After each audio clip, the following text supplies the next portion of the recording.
네, 그러면 이제 지금부터 우리 제조업에서 필요한 재고 관리를 하기 위한 기초 작업을 제일 먼저 시작해 보도록 하겠습니다. 자, 이카운트에서 우리가 재고 관리를 한다라고 하는 것은 제일 기본적으로 코드 작업이 되어 있어야지 그 코드를 통해 자료를 입력하고 출력물을 볼 수 있어요. 그래서 기초 등록을 하는 과정을 진행을 해야 뒤에 이제 전표 입력이라던가 데이터 값을 쌓을 수 있는데, 이 기초 등록은 일종의 코드 등록하는 작업이다 라고 생각을 해주세요. 그래서 코드를 먼저 만들어야 뒤에 진도를 나갈 수 있다 라고 보시면 되고요. 자, 일단 첫 번째로 등록할 코드는 거래처 코드입니다.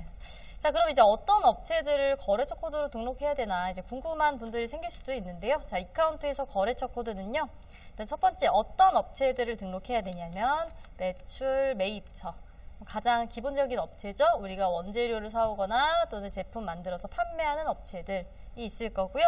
국내에서 판매하고 구매할 수도 있지만 해외에서 수입을 하거나 수출을 하는 경우도 있을 거예요. 그래서 국내 업체뿐만 아니라 해외 업체도 마찬가지로 거래처 코드로 작업을 해주셔야 될 거고요. 수입을 하는 업체는 또 이런 업체가 같이 끼죠. 수입이 관할하는 관세사분들, 수입 비용을 같이 해서 우리가 계산해서 수입 관련된 부대 비용을 처리해 주시는 분들, 또는 뭐 포워딩 업체들, 이런 분들도 어떻게 보면 거래처로 작업을 해야 우리가 지급을 해야 되는 금액 같은 것들 확인하실 수 있고요. 자, 그리고 이제 제조업 같은 경우는 이런 업체도 있겠죠. 외주 거래처, 공장이라고도 하죠. 그래서 우리가 자체적으로 우리 공장에서 생산하는 것도 있지만 일부는 외부 업체에 맡겨서 그쪽 공장에서 생산을 진행한다 라고 하시면 외주 거래처도 마찬가지로 거래처 코드로 만들어 주시면 되겠습니다.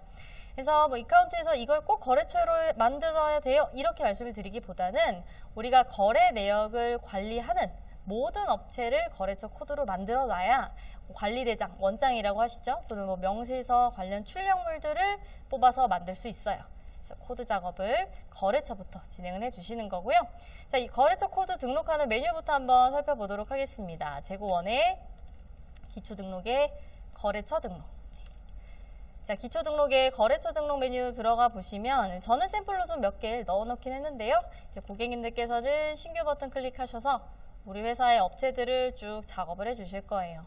그래서 신규 버튼 눌러주시면 일단 가장 위쪽에 있는 탭들을 여러 가지 볼 건데, 이 탭은 이렇게 보시면 돼요. 가장 왼쪽에 있는 기본 탭이 일종의 즐겨찾기라고 보시면 되겠습니다. 그래서 오른쪽에 있는 탭들 정보 중에서 거래처 관리함에 있어서 많이 쓰는 항목을 기본 탭에다가 끄집어 놓은 탭이라고 보시면 되고요. 그래서 기본 탭에 있는 항목들만 정확하게 넣으셔도 사실 거래처 관리함에 있어서 크게 문제는 없는데, 다만 여기 나와 있는 항목 말고 내가 조금 더 추가적으로 입력하고 싶은 내역들이 있어요 라고 하신다면 기본 탭 말고 오른쪽 탭들을 한 번씩 눌러서 기본에 나와 있지 않은 항목들을 더 보실 수 있어요. 자, 그럼 저는 교재를 통해서 각 탭별로 중요합니다 라고 하는 것들을 탭별로 설명을 드려보도록 할게요. 일단 가장 첫 번째로 보실 탭은 거래처 정보 탭입니다. 자, 거래처 정보 탭을 눌렀을 때 제일 먼저 나오는 항목은 거래처 코드인데요. 자, 이 코드 값 무엇을 넣어줘야 좋은가요? 많이 여쭤보시는데, 일단 저희가 권장드리는 값은 있어요. 거래처 코드는요, 이카운트에서는 일반적으로 사업자 번호를 넣어주세요 권장드리고 있습니다. 권장드려요. 그러니까 권장드린다는 것은 사실 필수는 아니라서 임의 번호로 입력을 하셔도 상관은 없어요. 즉 뭐 0001, 0002 이렇게 쓰셔도 되긴 한데, 그럼에도 불구하고 권장드리는 이유가 있겠죠. 자, 이카운트에서 거래처 코드 왜 사업자 번호를 쓰는가 라는 걸 좀 정리를 해드리면 크게 두 가지 이유가 있습니다. 자, 첫 번째, 이카운트에서 코드는 중복으로 기재할 수가 없어요. 중복 불가, 즉 각 코드 값의 고유 번호를 넣어 주셔야지 별도의 코드를 만드실 수 있고요. 그래서 거래처들의 이제 대표적인 고유 번호가 일종의 주민번호 같은 개념인 사업자 번호가 될 거라서 사업자 번호를 넣으면 중복으로 거래처 코드를 입력하는 것을 미연에 방지할 수 있겠죠. 그래서 거래처 코드는 사업자 번호 쓰세요 라고 말씀드리고 있고, 자, 두 번째, 이카운트에서 세금 계산서를 발행해야 되는 업체예요 라고 하신다면 더욱더 사업자 번호 쓰시는 게 좋습니다 라고 저희는 말씀드려요. 자, 두 번째 이유는 프로그램 구성과 관련이 되어 있기 때문에 화면을 통해서 보여드리도록 하겠습니다.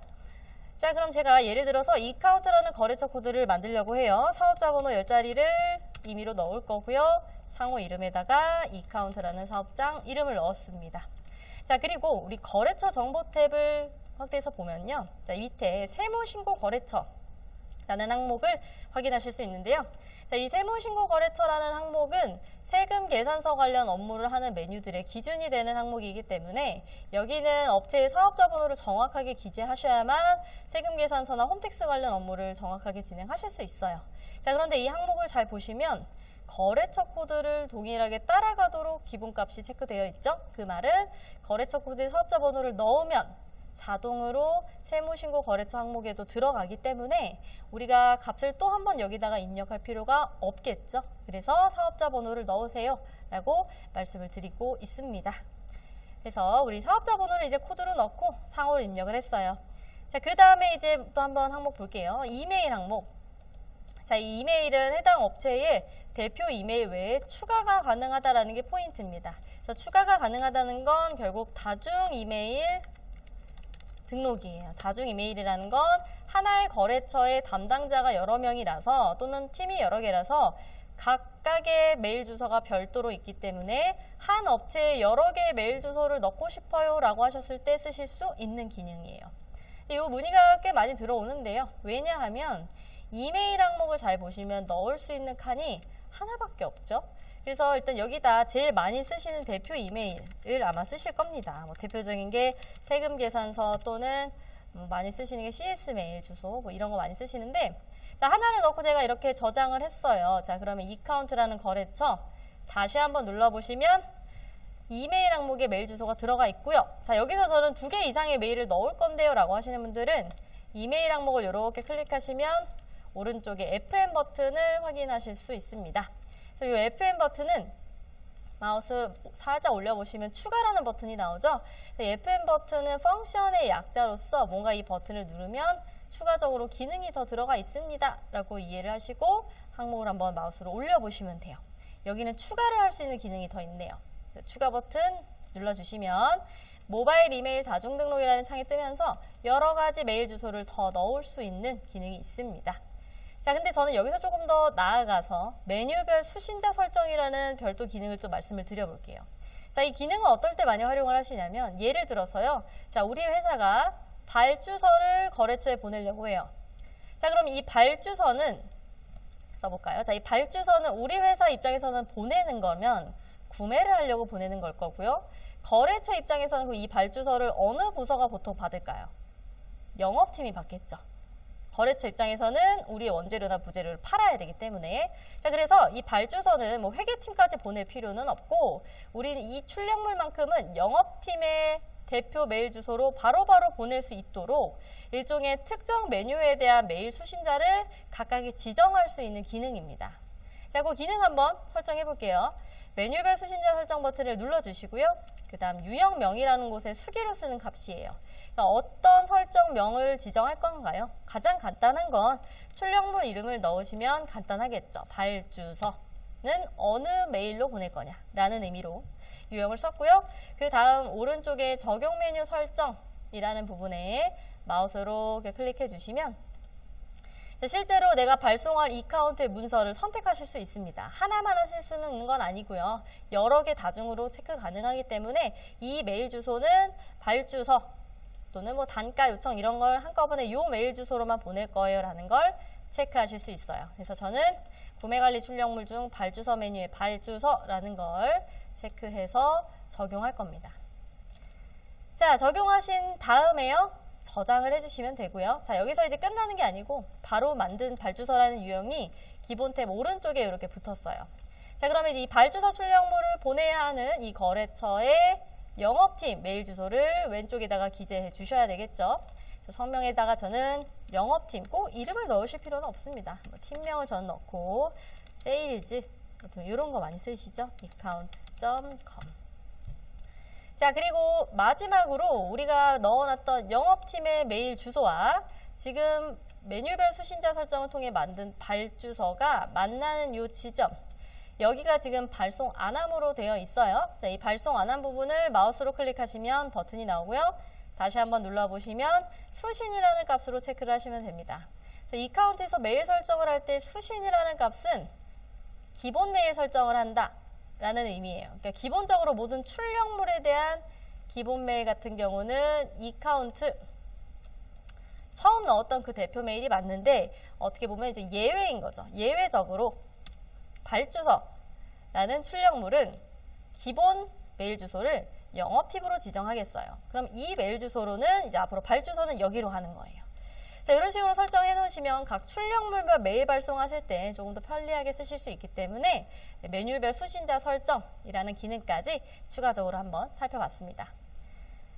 자, 그래서 이렇게까지 이메일 마무리했고요. 그래서 다중 메일을 등록한다. 이 기능은 이제 어떤 기능을 활용하셨냐면 FN 버튼을 활용한다. 네, FN 버튼을 활용한다. 이 버튼이 나와 있지 않아서 숨어 있었죠. 그래서 항목을 이렇게 클릭하셔야만 오픈되는 버튼이었어요. 자, 그 다음 보실 거는 검색창 내용입니다. 자, 이건 해당 업체와 관련된 포인트는 여기에요. 키워드. 이 거래처 관련 키워드 또는 검색어.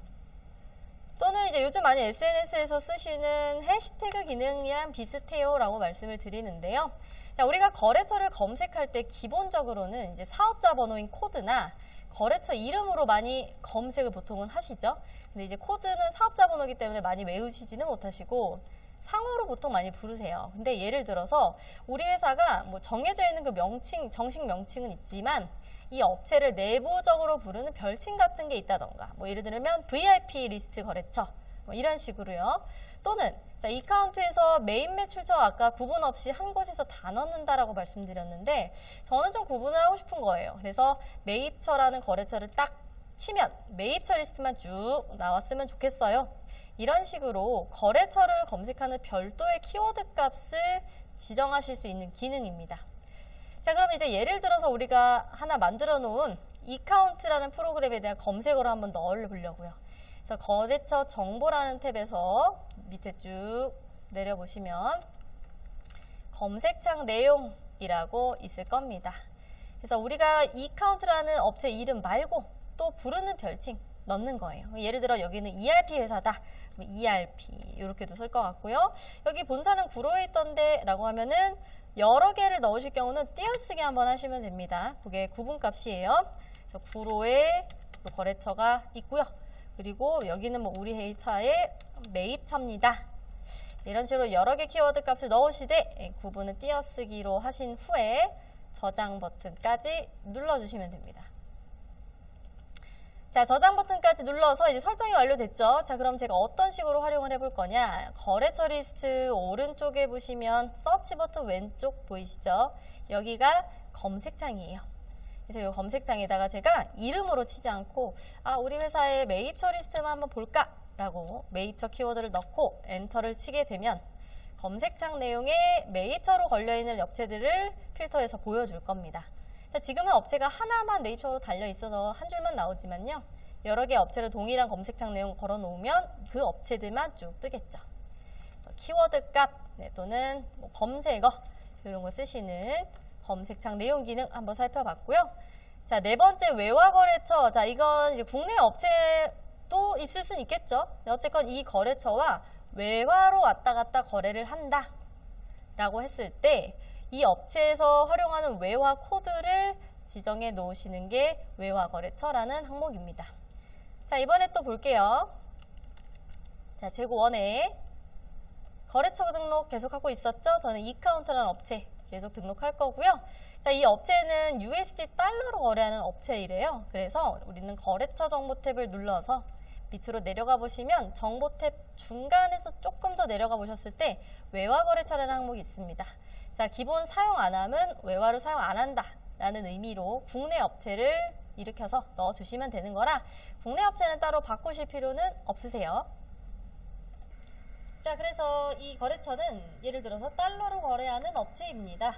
라고 한다면 우리 어떤 식으로 설정을 해야 되는지 한번 보겠습니다. 자, 사용 안 한 부분을 마우스로 이렇게 클릭해 주시면 이런 식으로 외화값들이 지금 보이죠? 자, 근데 이 외화값은 저희가 미리 교육을 위해 만들어 놓은 거예요. 그래서 실제로 외화를 안 쓰는 분들이라면 이 내역은 없을 거고요. 하단에 추가 버튼을 눌러서 직접 우리 회사가 사용하는 외화 코드를 등록해 주셔야 합니다. 자, 여기 추가 버튼 눌러주시면 외화 코드 등록하는 창이 나올 거고요. 코드는 따로 정해져 있는 건 없어요. 관리하시기 편한 숫자, 그리고 외화명도 보시기 편한 이름을 넣으세요. 그럼 예를 들어서 100번으로 USD 달러를 써요. 그럼 USD 넣을 거고요. 환율은 필수 값은 아니에요. 왜냐하면 보통 환율은 우린 변동되는 환율로 많이 계산을 하기 때문에 변동될 때마다 여기 바꿀 수는 없겠죠. 그래서 이 환율 항목은 비워놨다가 거래가 발생할 때 외화를 입력할 경우 환율을 그때 집어넣는 칸이 또 있습니다. 그 환율 반영은 거래 내역 반영인데요 라고 했을 때는 집어넣지 않을 거고요. 고정 환율 쓰시는 분만 환율을 고정된 금액으로 딱 지정해 놓으실 때 입력을 해주세요. 자, 그런 다음 금액 소수점은 이 외화 소수점 어디까지 씁니까? 라는 의미예요. 이렇게까지 저장을 해 놓으시면 그 다음부터는 우리가 만들어 놓은 USD, US 달러 코드를 활용해서 외화 거래처를 지정할 수 있겠죠. 네, 그래서 이렇게까지가 지금 처음 보셨던 우리 거래처 정보 탭에 대해서 한번 쭉 살펴봤고요. 자, 이제 밑에 보시면 여신단가라는 탭이 있어요. 자, 여신단가 탭은 어떤 항목 딱 하나 볼 거냐면 담당자라는 항목을 볼 겁니다. 자, 이제 탭이 옆으로 넘어가죠. 여신단가라는 탭을 이렇게 눌러보시면 담당자라는 항목이 나옵니다. 자, 이 담당자는 포인트가 해당 거래처의 담당자를 넣는 곳이 아니고요. 이 거래처를 관리하는 우리 회사 사원을 넣어 주셔야 돼요. 그러니까 우리 회사 직원 담당자라고 보시면 되겠습니다. 이 부분을 많이 헷갈려 하시더라고요. 그래서 담당자는 바로 내가 글자로 쳐서 입력을 하는 구조가 아니고요. 여기 보시면 돋보기 버튼 보이시죠? 자, 이카운트에서 돋보기 버튼이 보인다 라고 하는 것들은 이 돋보기는 코드예요, 코드. 그래서 코드라는 건 결국 뭐였죠? 지금도 거래처 코드를 만들고 있는 건데 관련 항목에 대한 선택지를 미리 만들어 놓은 개념이었죠. 그래서 이 돋보기 버튼을 눌러서 만약에 내 이름이 없다라고 하면은 하단에 신규 버튼 클릭해서 사원 코드를 직접 만들어 놓으셔야 합니다. 그럼 예를 들어서 김하나 뭐 이런 식으로 이름을 넣고 저장을 해주시면 그 다음부터는 앞으로 이 이카운트라는 거래처는 김하나라는 담당자가 관리하고 담당하는 업체입니다 라는 것을 지정해서 넣어주실 수 있는 거예요. 그리고 나서 저장해 주시면 됩니다. 자, 이 담당자라는 항목은 왜 입력하나요? 궁금하실 수도 있는데, 자, 이 담당자는 채권 채무를 조회할 때 담당자별로 집계돼서 조회를 할 수가 있어요. 그러니까 채권 채무라는 것은 뭘까요? 우리가 채권은 받을 돈, 채무는 줄 돈인데 받을 돈, 줄 돈이 생긴다는 것은 그 전에 우리가 판매를 하거나 혹은 구매를 해서 줄 돈과 받을 돈이 생기겠죠. 그래서 우리가 판매 내역을 담당자별로 조회하고 싶어요. 자, 이런 걸 보통 뭐라고 부르시죠? 우리 영업사원분들 실적을 집계해서 좀 보고 싶다. 각 사원별로 얼마치 팔았고 미수는 얼마 남아있고 이런 내용을 보고 싶어요 라고 하시는 분들은 담당자 항목을 거래처에 지정해 놓으시면 별도로 관리하실 수 있습니다. 자, 그래서 이렇게까지 여신단가 탭 입력하는 거 한번 살펴봤습니다. 그래서 거래처 코드의 탭은 이렇게까지로 설명 마무리하도록 하고요.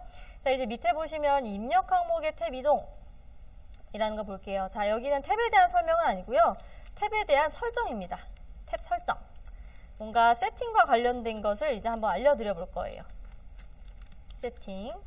왜 이런 거 알려드리느냐. 자, 예를 들어서요. 제가 아까 거래처 코드를 딱 눌렀을 때 가장 왼쪽에 있는 기본 탭이 즐겨찾기의 개념이라고 말씀을 드렸죠. 그러니까 예를 들어서 나는 지금 담당자라는 항목을 배웠는데 우리 회사는 담당자별 관리하면 되게 좋겠다 라고 해서 앞으로 거래처 코드를 등록할 때 담당자는 무조건 넣기로 얘기가 나온 거예요. 그런데 기본 탭에는 담당자가 미리 빠져있지 않죠. 즐겨찾기로 나와있지 않기 때문에 담당자를 입력하려면 담당자가 있는 칸을 이렇게 탭을 하나씩 눌러보고 여기 이제 담당자가 있구나라는 걸 확인한 다음에야 입력을 할 수 있는 거예요. 그 과정이 좀 번거로우니까 각 탭들 중에서 기본 탭에 나와 있지 않은 즐겨찾기에 빠져 있지 않은 항목들은 기본 탭에 입력하기 쉽게 빼놓는 과정을 입력 항목의 탭 이동이라고 저희는 부릅니다. 그래서 교재에도 적어놨어요. 다른 탭의 입력 항목들을 기본 탭에 추가한다. 자, 그럼 세팅하는 방법을 한번 배워볼게요. 자, 우리가 뭔가 이런 입력하는 화면이나 또는 메뉴 양식 같은 설정을 좀 바꾸고 싶어요 라고 하시는 분들은 오른쪽 상단에 보시면 옵션이라는 버튼이 있어요. 이 옵션은 해당 메뉴에 대한 세팅을 바꿀 수 있는 버튼 중에 하나고요. 그래서 옵션 버튼에 마우스 이렇게 살짝 올려보시면 입력하면 설정이라고 있죠. 즉 내가 지금 거래처 코드를 입력하는 이 템플릿을 좀 바꿔보겠다라는 의미입니다. 자, 입력하면 설정 버튼 옵션에서 눌러주시면 자, 기본 탭에 즐겨찾기 탭이죠. 막 확인을 해봐도 담당자는 보이지 않아요. 자, 그럼 어떻게 할까요? 없는 것들은 마우스 탭 아무 곳이나 항목에 올려보시면 추가라는 버튼이 있습니다. 그래서 추가 버튼 이렇게 눌러주시면요. 자, 우리 그럼 기본 탭에 즐겨찾기에 빼놓고 싶은 항목들이 여러 개가 쫙 나오겠죠? 그 중에서 담당자라는 항목은 여신단가 탭 쪽에 있었어요. 그러면 담당자 항목을 이렇게 체크해서 적용해 주시는 거예요.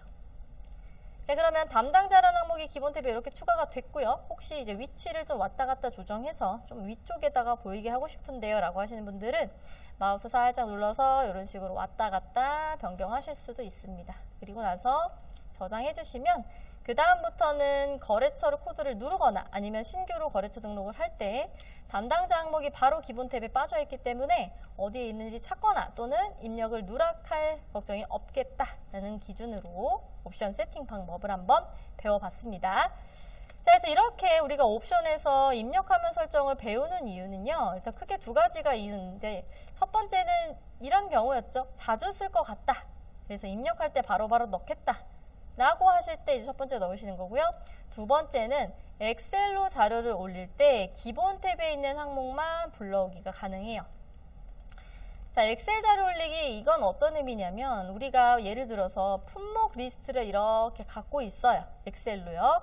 근데 이 자료를 이카운트에 그냥 똑같이 올려만 놓으면 괜찮을 것 같은데요 라고 하시는 분들이 우리의 원래인 자료를 이카운트에 쫙 밀어서 업로드 하실 건데 그때 이카운트에서 업로드하기 위해 요구되는 셀 형식과 우리가 갖고 있는 셀의 형식이 일치하지 않을 항목이 더 많겠죠. 왜냐? 우리는 우리 기준으로만 만들었기 때문에요. 자, 그런 경우 이카운트에서 요구하는 항목에 맞춰서 고객님들 데이터를 가공하셔야 우리의 원 자료를 이카운트 쪽으로 올릴 수 있습니다.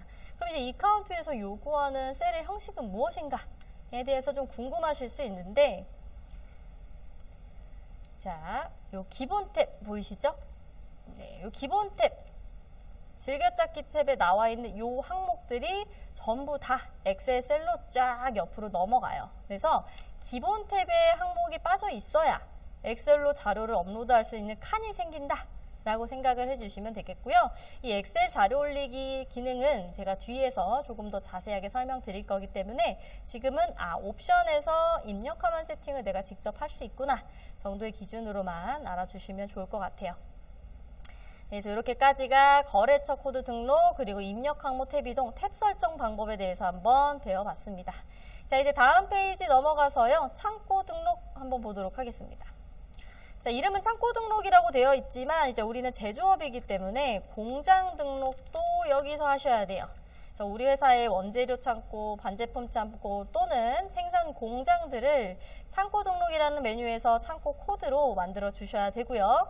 메뉴도 한번 가볼까요? 기초 등록에서 계속 코드 작업을 하고 있습니다.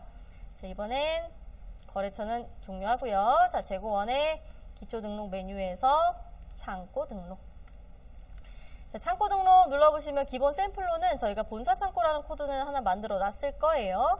우리가 새로운 창고를 추가할 거예요 라고 하시는 분들 신규 버튼 눌러서 창고 코드 우리 회사 기준에 맞춰서 등록을 하시면 되는데 일단 코드와 이름은 정해져 있는 기준에 따로 없습니다. 그래서 코드는 우리가 관리하기 쉬운 숫자 또는 영문 알파벳을 혼용해서 예를 들면요 뭐 A0001 이런 식으로 넣어주시고 창고명은 9로 창고 원재료 창고 이런 식으로 넣을 건데요.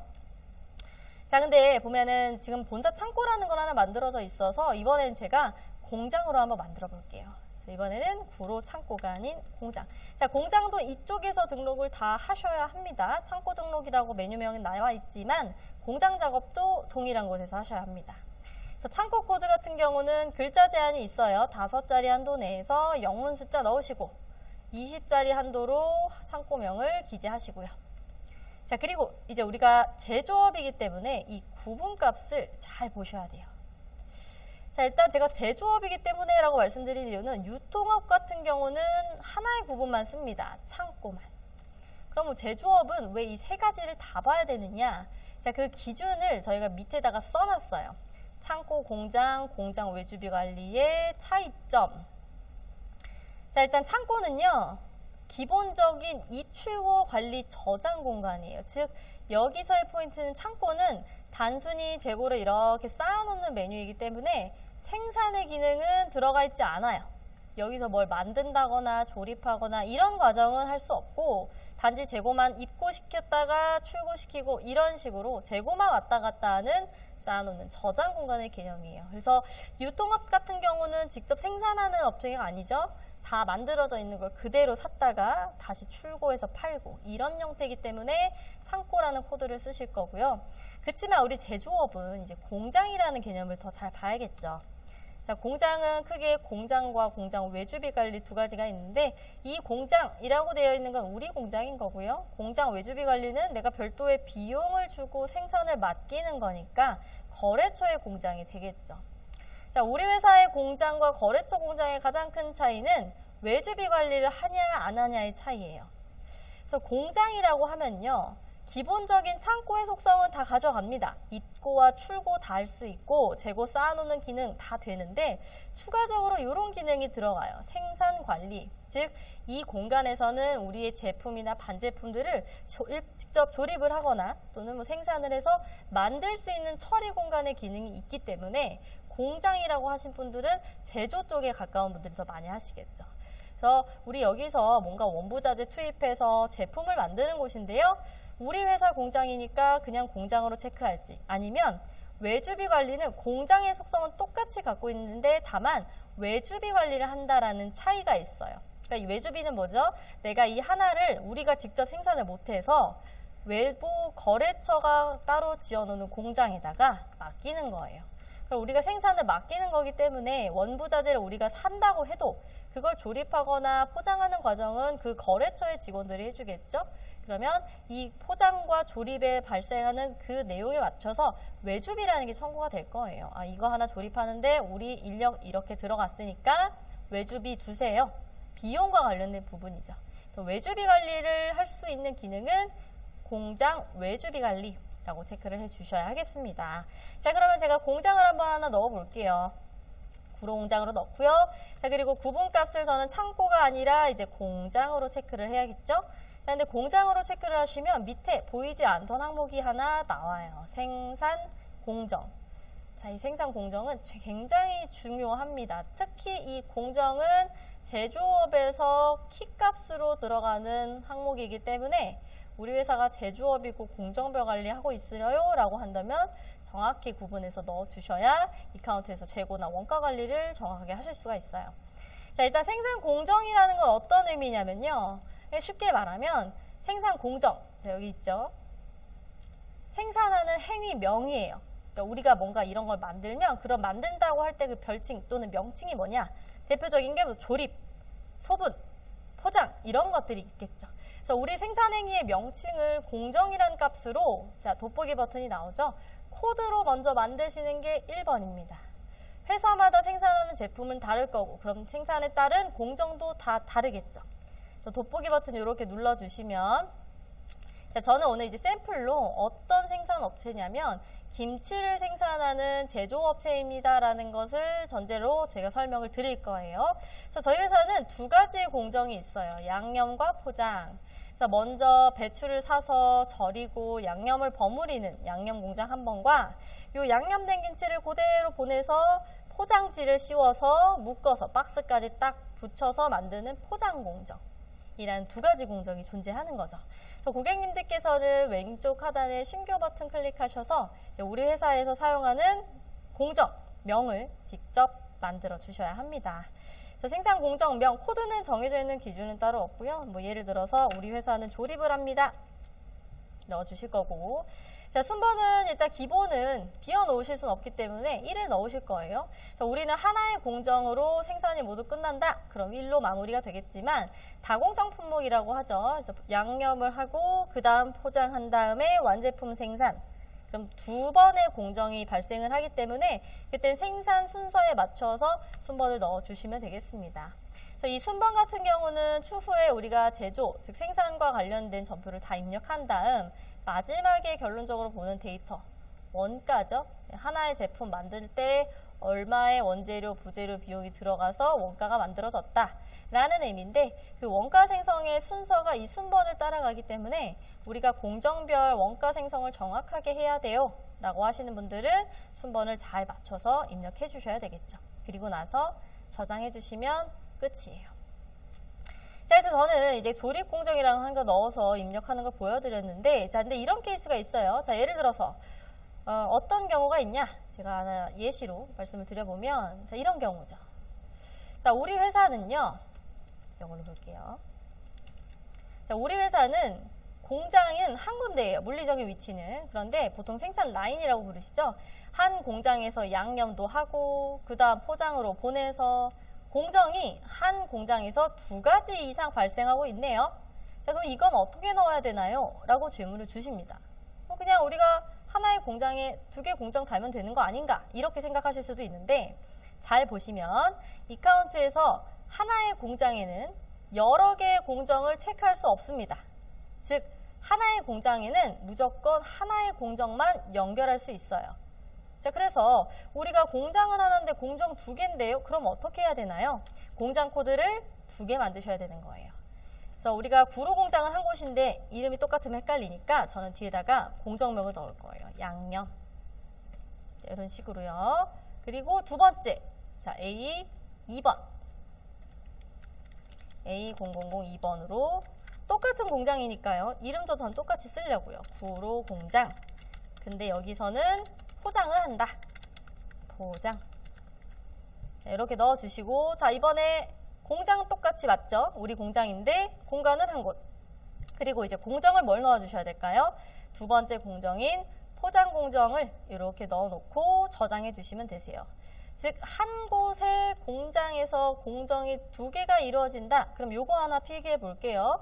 자, 이카운트에서 공정은요, 정리를 해보면 공장과 공정은 1대 1이다. 공장과 공정은 1대 1이다. 즉, 공정이 2개면 실제 공장은 하나라도 이카운트 프로그램 관리상에서는 2개의 공장 코드를 만드셔야 공정별 관리를 각각 할 수 있다. 프린트를 짚어가시면 되겠습니다. 이 공정은 이제 공장부터 시작해서 뒤에 품목에서도 나오고요. BOM에서도 나오고요. 계속 공정을 물고 가기 때문에 제조업의 가장 핵심 키워드인 공정을 잘 이해하고 기억하고 계셔야 돼요.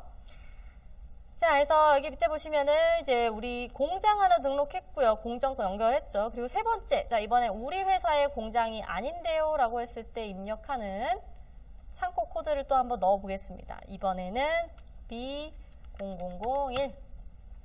자, 이번에는 외주 공장이라고 한번 써보겠죠. 외주 공장.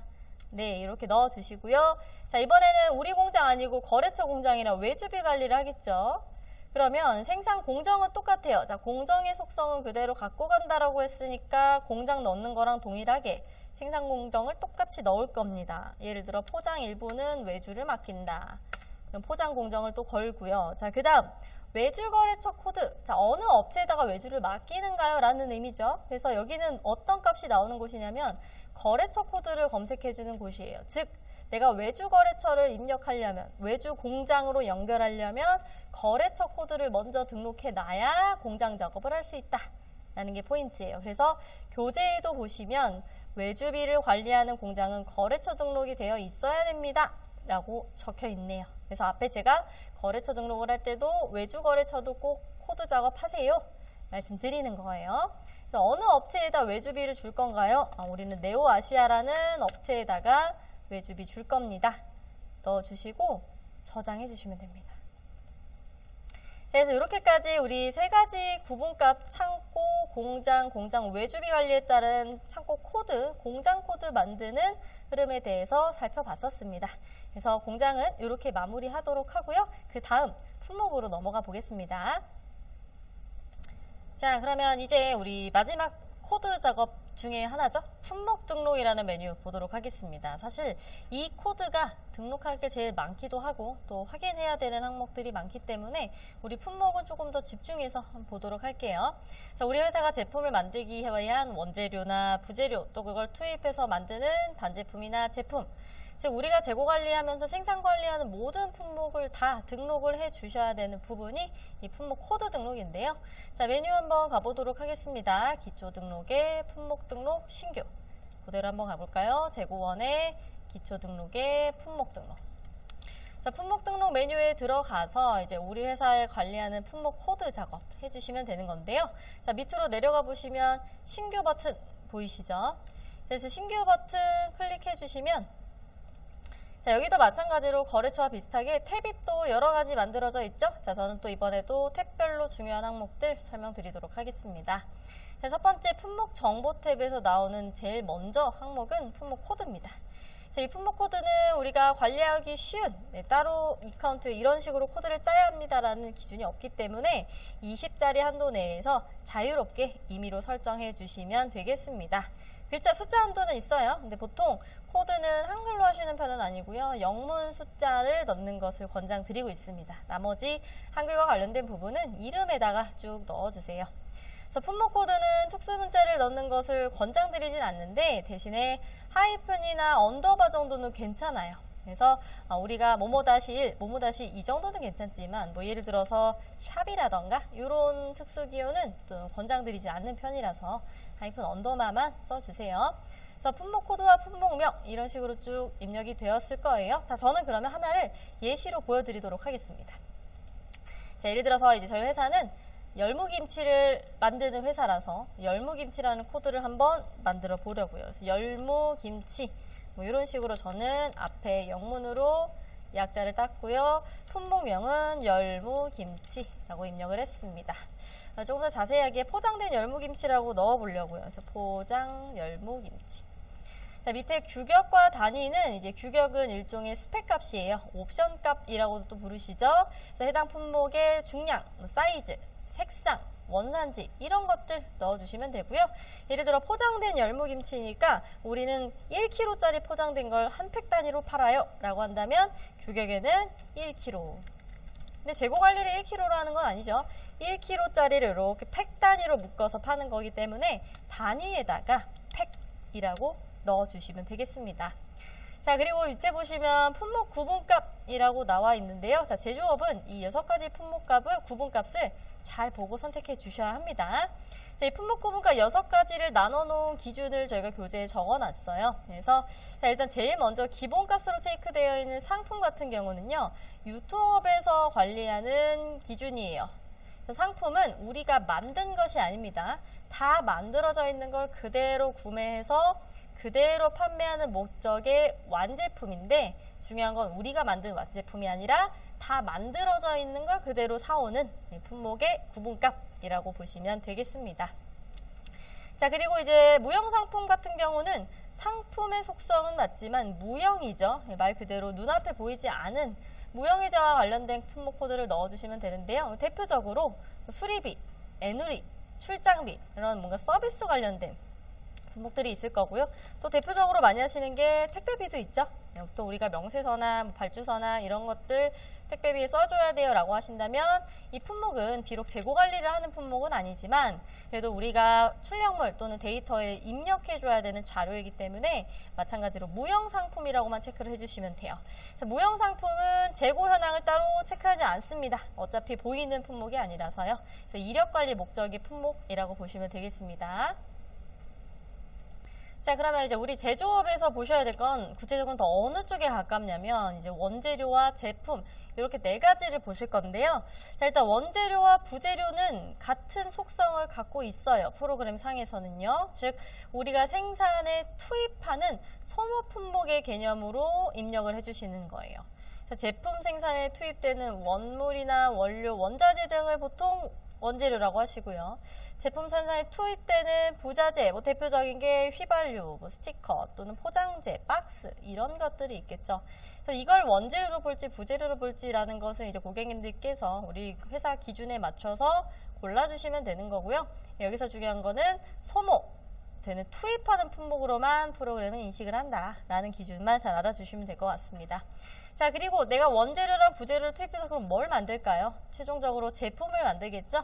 그래서 상품, 제품 둘 다 완제품으로 써 있지만 제품 같은 경우는 직접 만들던 아니면 외주 업체에다가 맡겨서 생산을 하던 중요한 건 이걸 생산해서 만든 완제품의 개념으로 넣어 주셔야 합니다. 그래서 이 제품이라는 품목 구분은 생산의 기능만 갖고 있는 거예요. 생산. 소모되는 것만 되고 생산되는 것만 되는. 자, 그러면 이제 궁금한 게 이 가운데에 있는 반제품은 뭐예요? 궁금하실 텐데, 자, 반제품은 완제품이 아닌 공정 중간 단계의 생산품이에요. 자, 예를 들어서 우리 회사가 공정이 2개 있는 거죠. 아까 예시를 드린 것처럼 우리가 1차로 양념을 버무려서 양념김치를 만들고 그 다음에 이 양념한 김치를 2차 포장 공정에 연결해서 마지막 박스 포장까지 해서 만든다라고 하시면 일단 원부자재로 뭘 투입을 할까요? 보통 뭐 배추나 고춧가루 이런 원재료나 부재료들을 양념김치 1차로 만들기 위해 투입을 하겠죠. 자, 그럼 이 양념한 김치를 그냥 이대로 파나요? 그럴 수 없죠. 고객한테까지 넘어가려면 이 양념한 걸 박스나 포장재에 밀봉을 해서 판매를 하게 될 텐데 그때 이 양념한 김치를 다음 공정으로 보내겠죠. 그럼 여기서 양념한 김치는 최종적으로 뭐가 될까요? 포장김치가 될 거예요. 포장김치. 그렇죠? 그러면 이 양념김치는 결국 뭘까요? 여기가 바로 반제품입니다. 반제품. 반제. 즉 우리 회사가 공정이 1단계 이상이에요. 여러 단계를 거친다고 하면 2단계가 가장 마지막 공정이죠. 가장 마지막 공정의 단계가 제품인 거고요. 이 마지막이 되기까지의 중간의 생산 과정의 이 공정들을 거친 생산품이 바로 반제품입니다. 그래서 반제품 같은 경우는 생산으로도 되지만 동시에 다음 공정에 투입도 하기 때문에 소모로도 프로그램이 인식을 합니다. 그래서 만약 여쭤보는 기준이 이 품목은 원재료도 되고 제품도 되는데요 라고 하시는 경우는 반제품으로 구분값을 체크해야 입력을 하실 수 있다는 점 참고해 주시면 좋을 것 같습니다. 자, 이렇게 자세하게 우리 품목 구분값을 구분하는 방법에 대해서 살펴봤고요. 우리 제조업분들은 특히 잘 체크해 주셔야 합니다. 자, 이 품목 구분값 하시고 나서 자, 예를 들어서 지금 제가 입력해 놓은 게 품목 구분값 6개 중에서 저는 포장된 열무김치 고객들한테 최종적으로 파는 거라서요. 제품으로 이렇게 체크를 할 거예요. 제품으로 체크를 했고요. 자, 그 다음에 밑에 내려보시면 재고 수량 관리 여부라고 되어 있는데요.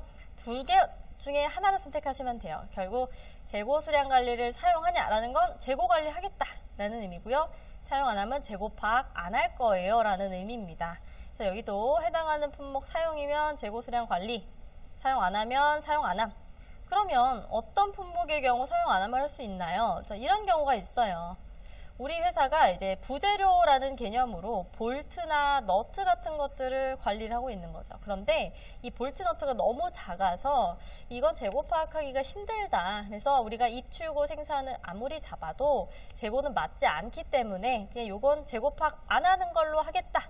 라고 하는 품목들 있을 수 있죠.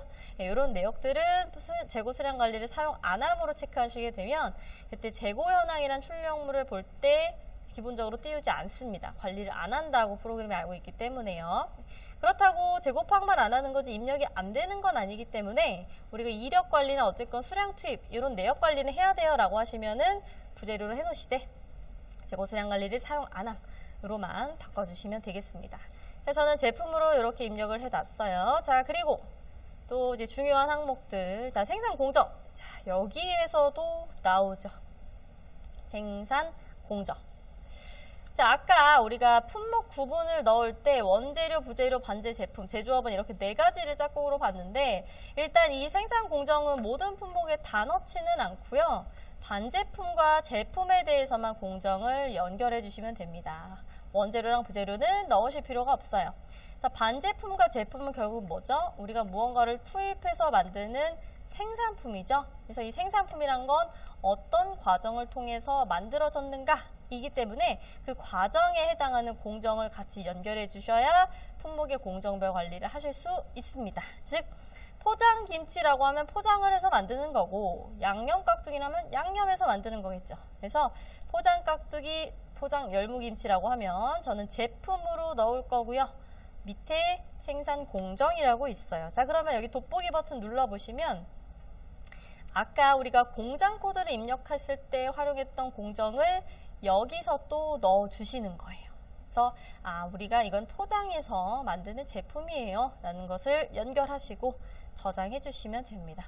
공정이 여기서 또 나오죠. 그러니까 우리가 코드 작업을 할 때 자꾸 공정을 물고 있다는 건 추후에 우리가 입력한 자료들도 이 기준으로 뭔가 돌아갈 수 있겠구나 라는 걸 항상 생각하고 계셔야지 마지막 최종 데이터를 원하시는 결과물로 뽑으실 수 있습니다. 자, 그래서 이렇게까지 품목 정보 탭은 마무리하도록 하고요. 자, 그 다음 수량 탭 한번 보도록 하겠습니다. 자, 수량 탭에서 처음 나오는 건 안전재고 수량이라는 개념인데요. 적정 재고량이라고도 부르시고 또는 이제 비슷한 개념으로 최소 보유 수량이라고 이름을 또 부르세요. 이건 뭐냐면 우리가 최소 몇 개는 갖고 있다는 그 마지노선 기준을 좀 정해놓자. 회전율이 너무 빨라서 재고가 금방금방 자꾸 없어지니까 최소 몇 개는 갖고 있자. 또는 이걸 수입을 할 때 과정이 굉장히 오래 걸리기 때문에 한 번 수입하기 전까지는 그래도 항상 뭔가를 보유는 하고 있어야겠다 라고 하셨을 때 넣어주시는 기준이에요. 그래서 내가 이 안전재고 수량 밑으로 수량을 넣어놨는데 재고가 출고되거나 하면 재고 현황 등에서 붉은색으로 표기가 될 겁니다. 그래서 이 카운트를 기존에 사용하시던 분들이 재고가 이제 마이너스로 뜬다 라고 하면 마이너스 재고 수량이 빨간색으로 이렇게 색깔이 칠해져 있는 걸 보신 적이 있을 거예요. 그런데 사실은 이제 마이너스가 떠서 재고가 빨간색으로 표시된다 라기보다는 자, 우리가 품목 코드 작업을 할 때 수량 탭에서 안전재고 수량 정보를 넣을 거고요. 그래서 밑으로 쭉 내려보시면 안전재고 수량이라는 항목이 있는데 이 수량 항목이 비어있지 않고 기본값은 0이에요. 그래서 돌려서 말하면 0 밑으로 다 떨어지기 때문에 빨간색으로 뜨는 거예요. 그래서 예를 들어서 제가 이번엔 열무김치를 0으로 안 하고 우리는 최소 5팩을 보유하고 있으면 좋겠다 라고 안전재고 수량을 이렇게 넣고 저장을 했어요. 자, 그럼 제가 출력물 들어가서 재고 현황을 한번 볼 겁니다. 근데 딱히 데이터가 입력되어 있는 건 없어서 아직까지 다 0일 거고요.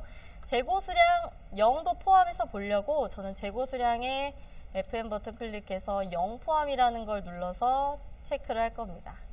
기본적으로 이 카운트가 재고가 0인 품목은 재고 현황에서 띄우지 않습니다. 그래서 이렇게 0 포함을 봐야겠다라고 넣어주셔야 0인 품목이 나오는데 잘 보시면 여기 모든 품목이 다 0인데요. 열무김치만 0으로 되어 있는데 빨간색으로 표시되어 있죠. 그 이유는 여기 안전재고 수량을 5로 딱 넣어놨기 때문에 그 밑으로 떨어져서 빨간색으로 뜨는 거예요. 마이너스가 아니지만 그래도 빨간색으로 뜨고 있죠. 네. 이런 개념으로 확인해 주시면 되겠습니다. 자, 그리고 이제 밑에 보시면 구매처라는 항목은 해당 품목의 매입처를 연결해 주시는 거예요. 자, 그래서 우리가 품목과 관련된 기초 정보를 이제 넣어 놓으시는 건데 예를 들어 원재료나 부재료가 좀 많이 써지는 항목이겠죠. 그래서 우리가 뭐 열무김치를 만드는 예를 들어서 원재료를 케이스라고 하면 이 품목이 들어가는 원재료이기 때문에 항상 여기서 사오는 편이에요 라는 이 품목을 사오는 구매처가 있을 거예요. 그래서 우리 수량 탭에서 밑으로 내려보시면 구매처라는 항목 밑에 가서 확인하실 수 있고요. 자, 구매처라는 항목은 돋보기 눌러보시면 우리가 입력해 놓은 기초 코드 중에 거래처 코드를 연결해 주시는 부분입니다. 그래서 내가 이 거래처에서 항상 매입을 해오는 품목이에요 라고 하시면 해당 품목의 매입처를 연결해 주시면 되고요. 이 구매처라는 항목은 추후에 구매관리 메뉴 중에서 발주계획이라는 메뉴와 연결되어서 쓸 수 있는 항목이에요. 자, 뒤에서 이제 우리가 발주계획이라는 메뉴를 입력부에서 배우면 요런 세팅을 하니까 이렇게 나오는구나 라는 걸 한번 보여드리도록 하겠습니다. 자, 이제 다음 페이지 넘어가 보시면 단가 탭 또 한번 보도록 하겠습니다. 이제 품목 코드의 마지막 탭이에요. 자, 위쪽으로 올라가 보시면 단가라는 탭이 보일 거고요. 자, 단가 탭 클릭하셨을 때 우리가 일단 기본적으로 입력하는 단가는 입고 단가와 출고 단가예요. 그래서 입고 단가는 구매가, 출고 단가는 판매가. 이렇게 보시면 되는데 근데 이 품목이 단가는 딱히 정해져 있지 않고 그때그때마다 시가에 따라서 계속 바뀌는데요 라고 하는 품목들은 단가를 꼭 필수로 넣어 놓으실 필요는 없어요.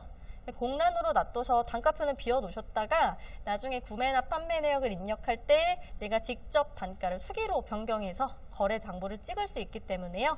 어느 정도 고정된 정가가 있어요 라고 하는 것들을 입고 단가와 출고 단가에 넣어주시면 되고요. 단가를 이렇게 넣어주신 다음에 오른쪽 VAT는 부가세 항목입니다. 그래서 부가세를 포함해서 9,000원이냐 아니면 부가세 별도냐, 별도로 들어가면 9,900원으로 찍혀 들어오겠죠.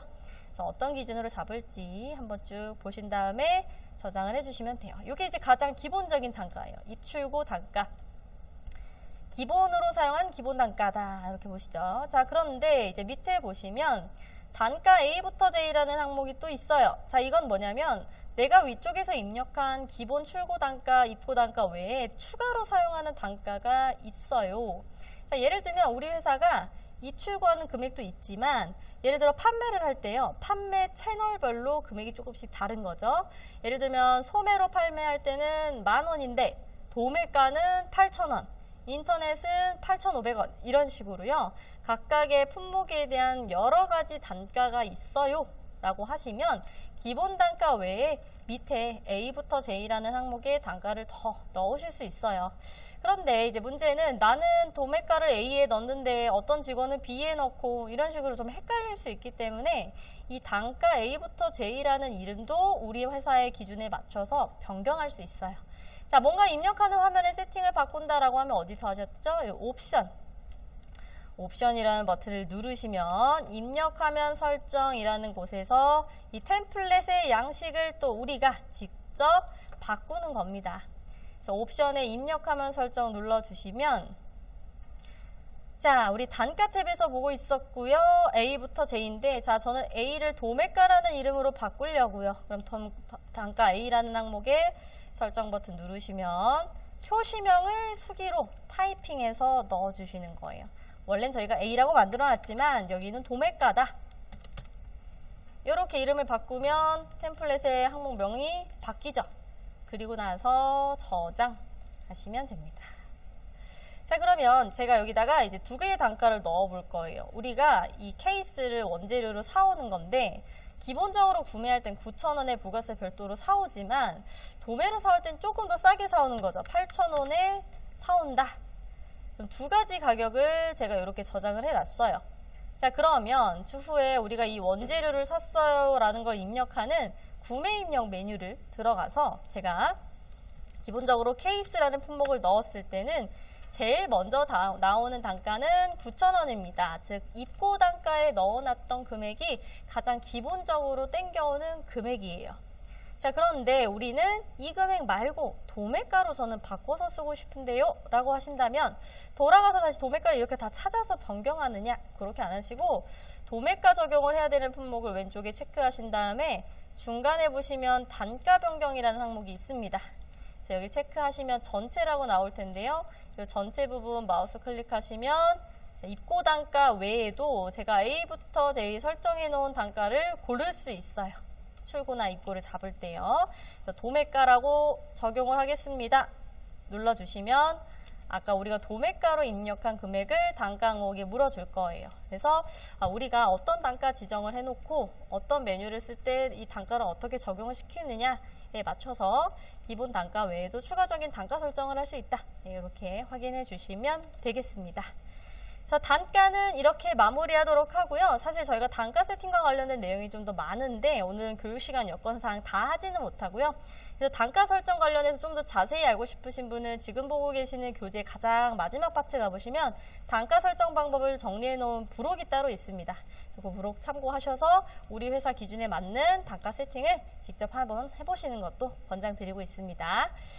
네, 그래서 여기까지가 이제 기초 코드 등록 마무리하도록 하겠습니다. 그래서 코드 작업 거래처, 창고, 품목 코드 등록하는 거 한번 쭉 알아봤고요. 자, 이제 코드 작업을 다 했으니 그 다음은 이 코드 작업을 조금 더 쉽게 하는 방법에 대해서 배워보도록 하겠습니다. 자, 그러면 이번엔 우리가 품목 리스트를 가지고 있다라고 가정하고요. 이제 자료를 업로드하는 새로운 방법을 하나 배울 겁니다. 자, 그 전까지는 신규 버튼을 눌러서 하나하나 품목이나 거래처 정보를 기재한 다음에 저장을 하는 형태였다면 이 엑셀 자료 올리기라는 기능은 일괄 업로드 또는 뭐 자료 이관을 목적으로 우리가 갖고 있는 자료를 이 카운트에 다 한 번에 올려버리고 싶어요 했을 때 쓰실 수 있는 기능입니다. 자, 엑셀 자료 올리기는 크게 두 가지 방법이 있고요. 자, 첫 번째는 웹 기반형이라는 방법이에요. 자, 이 웹 기반형은 어떤 거냐면 이 카운트에 업로드하는 템플릿 서식을 받아서 그 서식의 자료를 가공한 다음에 이 카운트 상에 쭉 업로드하는 형식으로 올려주시는 방법이에요. 자, 그럼 예를 들어 볼게요. 제가 재고원의 기초 등록이라는 메뉴에서 이번에 품목 코드를 하나씩 입력 안 하고 한 번에 입력을 하려고 해요. 왜냐하면 품목의 종류 또는 개수가 만 몇백 개, 몇천 개가 된다면 이걸 일일이 하나씩 기재하는 건 쉽지 않겠죠? 그래서 기초 등록, 품목 등록 메뉴에서 오른쪽 하단에 보시면은 웹자료 올리기 라는 메뉴가 있습니다. 웹자료 올리기 버튼 이렇게 눌러주시면 바로 올리는 게 아니에요. 표에 넣으시는 게 아니라 엑셀로 만들어져 있는 업로드 템플릿 서식을 먼저 받으시는 게 1번입니다. 그래서 엑셀 서식 내려받기 버튼을 눌러서 템플릿이라는 이름의 엑셀 파일이 다운로드 되면요. 우리가 갖고 있는 자료를 이제 그 업로드하기 위해 맞춰놓은 파일 형식에 맞춰서 가공을 한번 하시는 과정이 필요해요. 그래서 우리가 이걸 일일이 하나씩 다 넣는다기보다는요. 예를 들어 자, 서식이 이렇게 생겼어요. 우리가 갖고 있는 셀이 이 카운트에 업로드하는 셀과 동일하게 생겨져 있다라고 한다면 그 셀을 그대로 복사하셔가지고 동일한 항목에다가 붙여 넣으셔도 상관은 없습니다. 다만 어떤 형식으로 업로드하는지 잘 모르겠어요 라고 하시는 분은 빨간색 삼각형 부분에 보시면 입력해야 되는 내용과 글자 제한, 입력 제한 기준 같은 것들을 저희가 메모로 다 정리를 해놨기 때문에요. 올리시기 전에 한 번씩 참고하신 다음에 입력하는 형식에 맞춰서 쭉 업로드 해주시면 돼요. 그래서 예를 들어서 제가 이런 식으로 품목 코드를 웹자료 올리기로 가져가요. 등록을 한다 라고 하셨을 때 열무김치니까 뭐 열무라는 원재료가 있겠죠. 뭐 이런 식으로 이제 항목에 맞춰서 자료를 쭉 넣으신 다음에 이 내역을 그대로 복사하는 거예요. 자, 복사를 하실 때에는 첫 번째 행은 복사하지 않습니다. 그래서 우리가 수기로 또는 복사해서 붙여놓은 그 자료만 긁어서 복사해 주시고요. 복사한 자료를 업로드하는 섹션에 그대로 컨트롤 V로 붙여 넣어 주시는 방법이에요.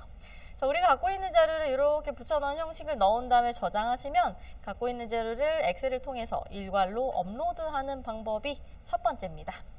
자, 근데 이렇게 하는 것도 있지만 저는 요즘은 이제 설명드릴 때 이 설치형으로 올리세요라고 더 권장을 드리긴 해요. 왜냐하면 웹 기반형으로 할 경우는 우리가 서식을 받고 그 서식을 복사하고 또 다시 붙여넣고 이런 과정이 좀 번거롭기 때문에 설치형 같은 경우는 엑셀로 자료를 업로드하는 프로그램을 저희가 만들어 놓은 게 있습니다. 그 프로그램을 다운받아서 내 PC에 설치한 다음에 프로그램을 통해서 자료를 한 번에 싹 올리는 거예요. 그럼 프로그램을 받으면 어떤 식으로 받아야 되느냐? 자, 경로를 저희가 적어놨습니다. 셀프 커스터마이징의 다운로드에 엑셀 자료 올리기 기능 다운로드라는 링크를 클릭해서 받아주시면 되세요. 그래서 상단에 셀프 커스터마이징 이라는 메뉴에서 다운로드 이렇게 눌러주시면 하단에 엑셀 자료 올리기 설치 프로그램이라고 있고요. 다운로드 버튼을 눌러서 다운받아 주시면 돼요. 자, 그러면 어떤 식으로 다운을 받아지냐면 따로 바탕화면에 아이콘이 생기거나 그런 건 아니고요. 엑셀 파일을 이런 식으로 딱 열었을 때 상단에 보시면 이카운트라는 탭이 엑셀의 추가 기능으로 붙어 있을 겁니다.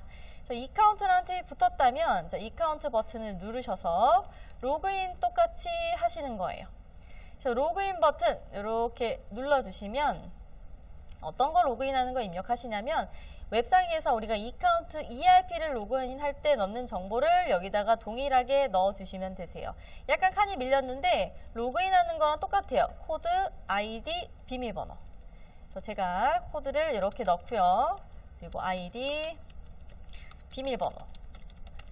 이런 식으로 넣는다면 자료 입력하기라는 버튼을 눌러서 일괄로 업로드 하시는 거예요. 내려받기는 백업이고요.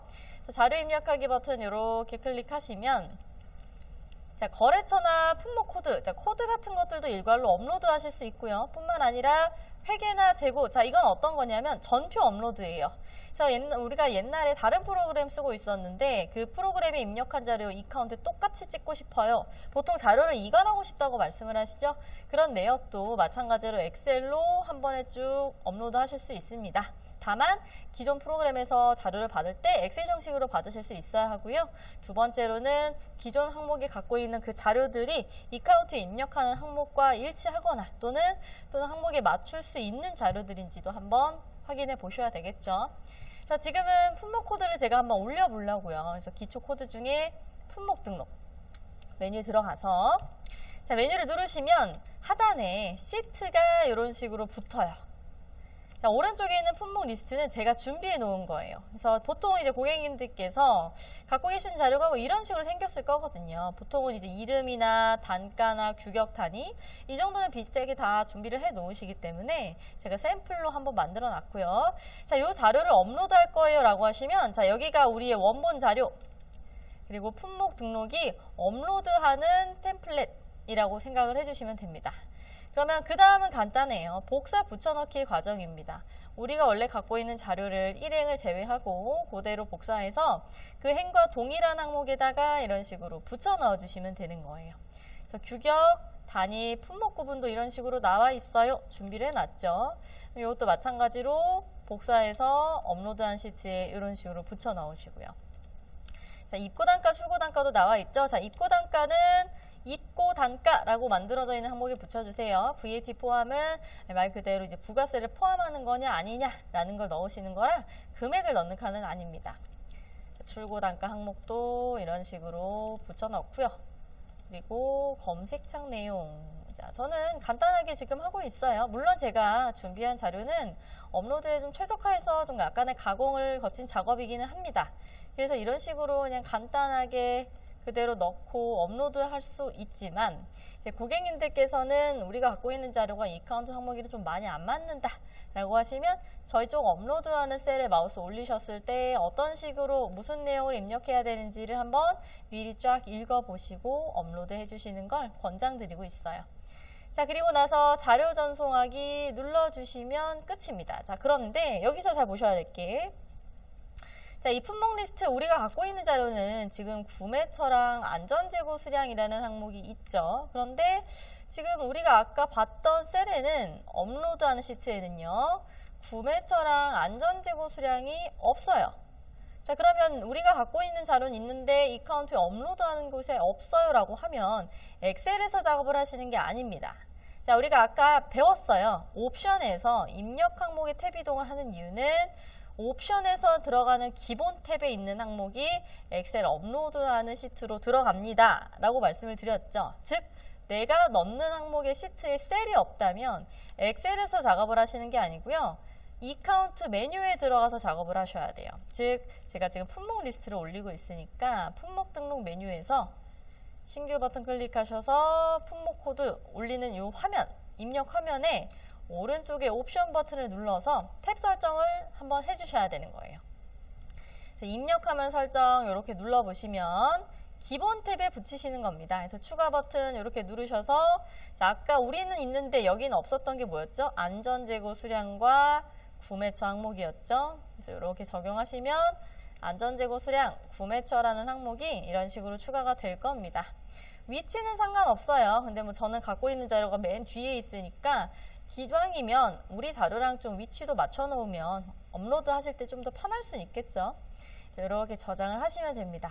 자, 근데 제가 지금 자료를 올리고 있는데 입력하면 설정을 바꿨어요. 그럼 제가 지금 올리고 있는 시트는 같이 바뀌지 않습니다. 새로운 시트를 다시 여셔야 되세요. 자료 입력하기 버튼을 누른 다음에 다시 한번 품목 등록 누르면 동일한 작업 내용 있다고 뜨지만 확인 버튼 누르면 시트 2개를 또 열 수 있습니다. 그러면 그 다음에 나오는 시트에는 제가 추가했던 구매처와 안전재고 수량 항목이 이런 식으로 추가돼서 들어와 있을 겁니다. 그럼 그 다음부터는 간단하죠.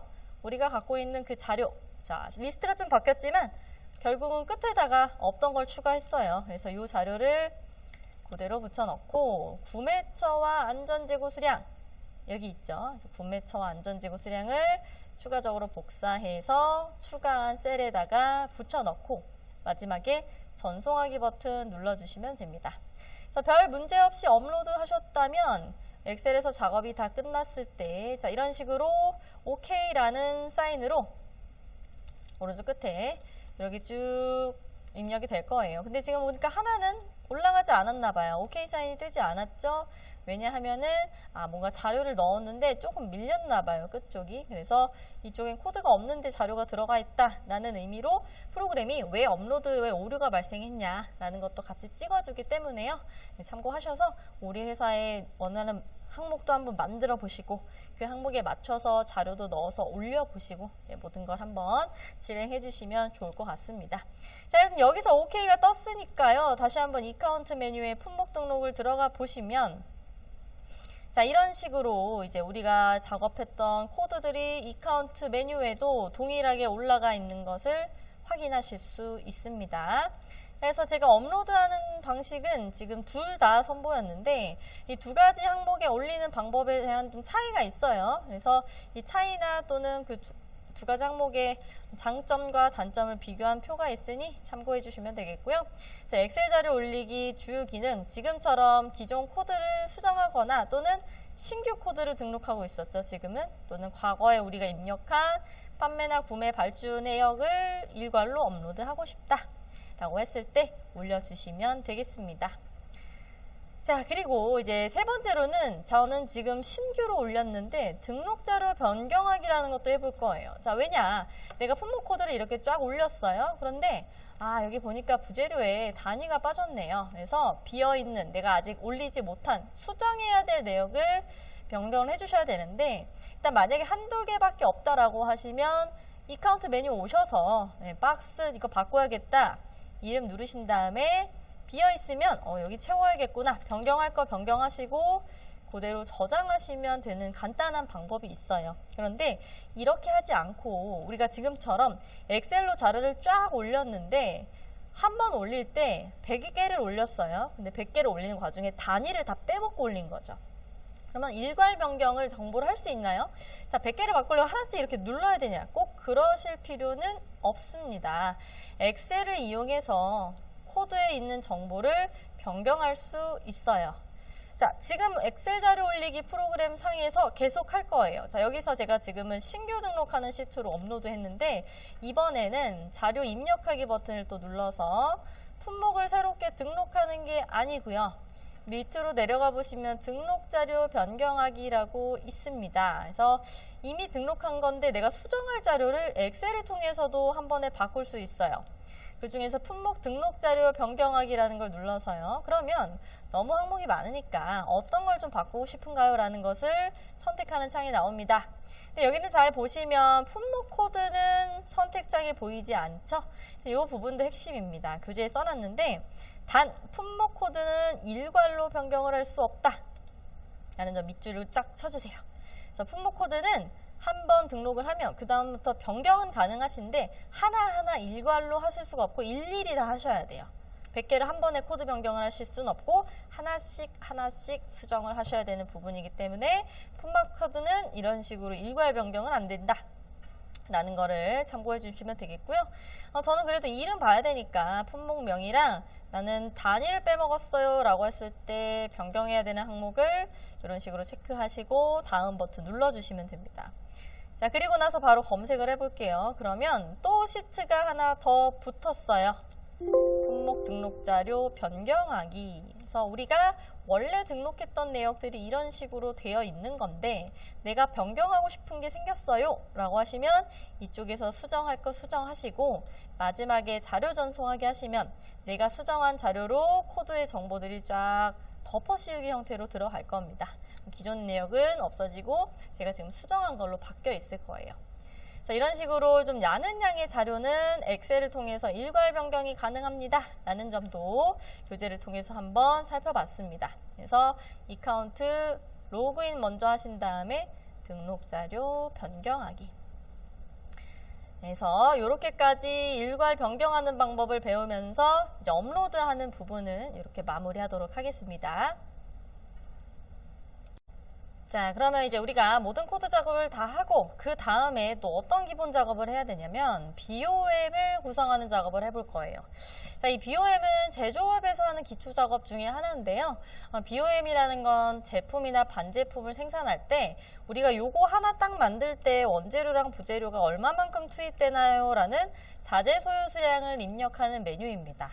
그래서 BOM 같은 경우 보통 저는 비유를 할 때 요리 레시피라고도 말씀을 드려요.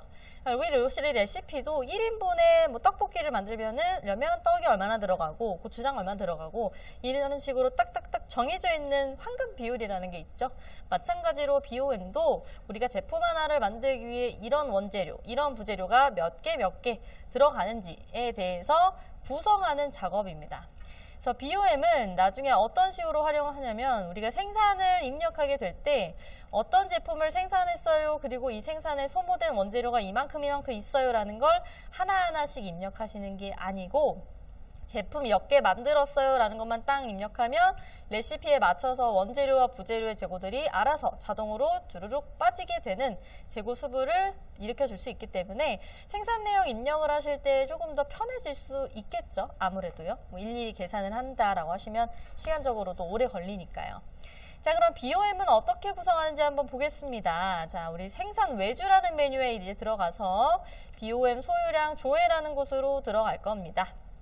그래서 기초 코드 작업해 놓은 것들은 이미 다 되어 있어야 레시피를 짤 수 있겠죠. 그래서 BOM 소유량 등록 조회라는 메뉴 가보시면 자, 우리가 만들어 놓은 제품 또는 반제품들이 이런 식으로 들어가 있을 거고요. 오른쪽 끝에 보시면 BOM 등록이라는 메뉴에서 조회 버튼에 마우스를 살짝 올리셨을 때 기본 버전이라는 걸로 등록하셔도 돼요. 그래서 여기서 등록하셔도 되고 아니면 품목 코드를 클릭해서 등록하셔도 됩니다. 자, 그럼 제가 포장김치의 BOM 레시피를 한번 짜볼게요. 자, 코드를 이렇게 눌러서요. 자, 포장김치 1kg짜리를 생산 1 수량이죠. 즉, 한 팩을 생산하기 위해서 원재료랑 부재료가 얼마만큼 들어가느냐라는 기준이에요. 그래서 제가 지금 한 팩이라고 말씀을 드리는 이유는 이 제품에 대한 코드 작업을 할 때 단위를 팩이라는 글자로 만들어 놨기 때문에 제가 한 팩이라고 말씀을 드리는 거고요. 자, 그다음에 밑에 이제 원재료랑 부재료를 쫙 레시피로 짜 주셔야겠죠. 그래서 품목 코드 부분에 이렇게 더블 클릭해 보시면 우리 코드 작업해놨던 것들 리스트로 보실 수 있습니다. 그래서 우리가 김치를 만들려면 소금, 고춧가루, 무, 그리고 뭐 포장재, 박스 이런 것들이 들어가요. 라는 것을 넣어주시고 자, 그리고 나서요.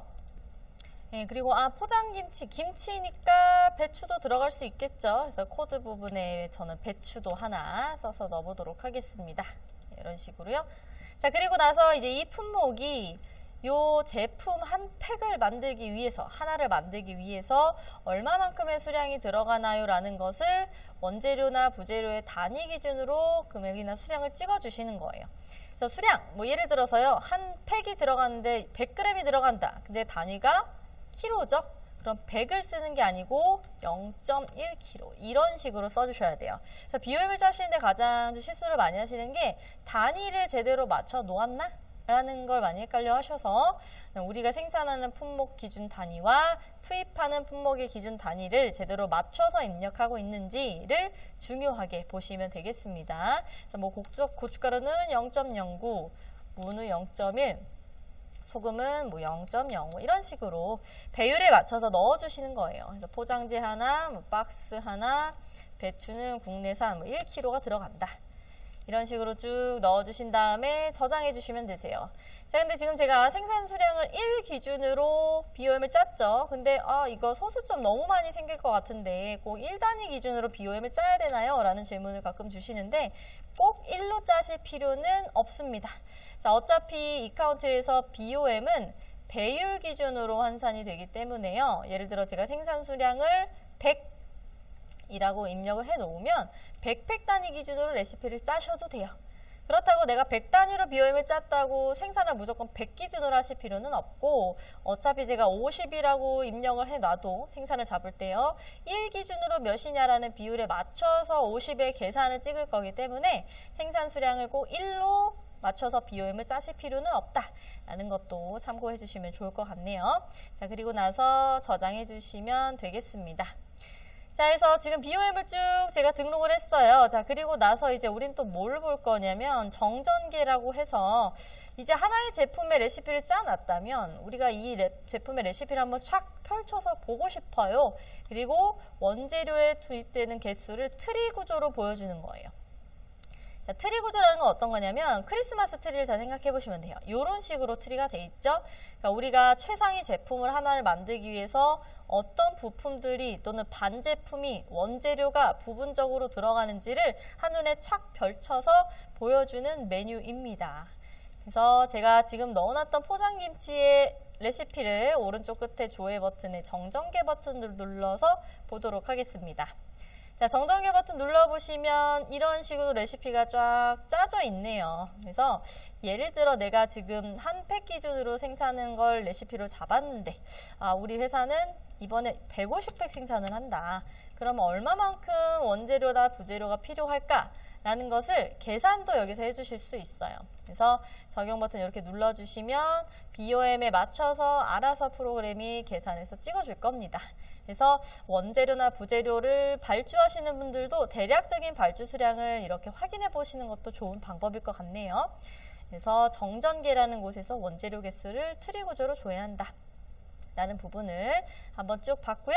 그래서 이제 다음 페이지 넘어가 보시면 그 다음에 이제 기초 실사 수량 등록이라는 걸 또 준비해 놨어요. 그래서 우리가 BOM 짜는 건 이제 여기까지 마무리해 주시면 되고요. 혹시나 BOM 구성을 어떻게 해야지 어려울 것 같아요 라고 하시는 분은 교재에 제가 또 대략적인 BOM 이렇게 한번 짜보세요 라는 걸 넣어놨기 때문에 한번 보시고 직접 실습 문제로 풀어보시는 것도 좋을 것 같습니다. 네, 이제 이번에 배울 내용은 이제 마지막 기초 작업이라고 생각을 해주세요. 자, 우리가 기초 작업을 코드 작업이나 BOM 작업까지 했으면 지금부터 하실 것은 기초 실사 수량 등록입니다. 이것도 결국 기초 작업이에요. 자, 우리가 아까 품목 코드나 또는 공장 창고 코드를 넣을 때 잘 생각해 보시면 그 품목이 이 창고에 몇 개 있다라는 수량은 아직 기재하지 않은 상태거든요. 그럼 결국은 그때는 우리는 이름표만 지금 만들어 놓은 상태에서 실제로 이 품목이 어디에 있어요 라는 수량은 여기서 이제 작업을 하실 거예요. 그러니까 우리가 이 카운트를 시작하는 기점부터 재고를 새로 구매를 한다면 상관이 없는데 보통은 이 카운트라는 프로그램을 도입하면서 이미 회사는 운영을 하고 있었기 때문에 원재료나 또는 제품이나 창고나 공장에 이미 우리 회사에 남아있는 재고 수량들이 있겠죠. 그러면 처음 시작할 때는 이 카운트 수량은 다 0이기 때문에 내가 시작하는 기점에 우리 회사의 창고에 몇 개의 재고들이 남아 있었다라는 걸 입력해 주시는 부분이 기초실사 수량 등록이라는 메뉴입니다. 그래서 여기는 결국은 초기 재고 수량 입력하는 곳이에요. 우리가 이 카운트를 시작하는 기점에 재고 파악을 한번 하셔야 되겠죠. 그래서 정확하게 재고 쫙 다 확인하시고 그 확인한 재고 수량을 이 카운트에 똑같이 땅 하고 찍어서 넣어주시면 되겠습니다. 자, 그럼 한번 쭉 메뉴 흐름 따라서 입력을 해보도록 할게요. 그래서 경로는 재고원의 기타 이동의 재고 조정에서 재고 실사 조회 메뉴의 간편 재고 조정 버튼을 눌러서 진행하겠습니다. 자, 그대로 메뉴 따라가 볼게요. 이제 메뉴가 좀 더 바뀌었죠. 재고원의 기타 이동 메뉴에서 밑으로 쭉 내려보시면 재고 조정이라는 메뉴 들어가 주시면 되겠습니다. 재고원 기타 이동. 자, 재고 조정 메뉴 보시면 재고 조정 진행 단계 메뉴 밑에 재고 실사 조회라고 있네요. 재고 실사 조회 메뉴 이렇게 눌러주시면 간편 재고 조정이라는 버튼이 바로 밑에 있을 겁니다. 간편 재고 조정 버튼 꾹 눌러주신 다음에요. 자, 위에서부터 한번 볼게요. 기준일자는 무엇이냐? 자, 우리가 재고 수량을 넣고 있는데 이 기준일자라는 것은 재고를 마감한 날짜다라고 보시면 되겠습니다. 즉 우리가 예를 들어 6월 1일부터 재고를 본격적으로 입추고 잡는 걸 이 카운트로 시작하겠다라고 하시면 6월 1일 창고문 열기 전에 5월 말일자로 마지막으로 딱 찍어놔야 다음날 출근했을 때 마감한 수량을 그대로 끌고 갈 수 있겠죠. 그래서 보통은 내가 시작을 하겠다 이 카운트로 하는 시점 기준 하루 전 날짜로 마감을 다 하신 그 날짜를 기준 일자로 많이 하는 편이기는 합니다. 그러니까 지금도 5월 31일로 되어 있으면 6월 1일부터 입출고는 잡고 있어야 되겠네요. 자, 그리고 이제 밑에 보시면은 기타라는 항목에 재고 수량 영품목 포함 이 부분을 꼭 체크해 주셔야 돼요. 왜냐하면 지금 현재 재고가 하나도 없기 때문에 이 카운트에서는 재고 수량이 없는 것은 기본적으로 보여주지 않을 거거든요. 그래서 우리가 없는 품목도 이제 같이 보고 재고를 한 번에 넣겠다 라고 하시면 재고 수량 영품목 포함에 체크를 해 주셔야 되고요. 특정 창고나 품목을 지정해서 조정을 할 거면 창고나 품목 코드를 검색해서 넣어 주시고 우리는 전체를 한 번에 할 거예요 라고 하시면 아무것도 넣지 않을 경우 전체를 다 조회를 할 겁니다. 자, 그리고 나서 검색 버튼을 눌러 볼게요. 자, 검색 버튼 클릭해 주시면 자, 이런 식으로 우리가 입력해 놓은 품목 코드와 오른쪽으로는 나열되어 있는 것들은 창고나 공장입니다. 그러면 결국 이 품목이 이 오른쪽 공장에 얼마만큼 있나 라는 수량을 이쪽에다가 딱딱 맞춰서 찍어 주시면 되는데 여기는 클릭이 안 돼요. 잘 보시면 수량을 여기다가 바로 입력하시는 구조가 아니고요. 자, 내가 재고 파악한 품목들이 있어요 라고 하시면 일단 파악해서 수량을 바꿔야 되는 품목을 이렇게 왼쪽부터 체크를 하시는 거예요. 근데 전체를 다 하고 싶다라고 하시면 전체 체크 이렇게 하시고 왼쪽 하단에 조정 버튼이라고 있어요. 조정 버튼을 누르셔야 입력하는 칸이 활성화되어 있습니다. 그래서 예를 들어 지금 배추가 본사 창고에 몇 킬로가 있다라는 걸 재고조사에서 확인을 하시겠죠? 그러면 그 맞춘 수량을 여기다가 15kg가 있었어요 라는 수량을 간단하죠. 입력하는 것은 각각 항목의 수기로 이렇게 찍으신 다음에 저장 버튼까지 눌러주시면 됩니다. 자, 그럼 제가 두 가지 품목에 대한 재고를 넣어놨고 자, 오른쪽에 팝업이 뜨고 있네요. 요청하신 간편 재고 조정 작업이 완료되었습니다. 자, 그러면 재고 수량이 이제 들어갔겠네요. 한번 볼까요? 자, 재고원에 출력물 들어가서 이제 우리 제일 많이 보는 재고 출력물은 재고 현황이겠죠?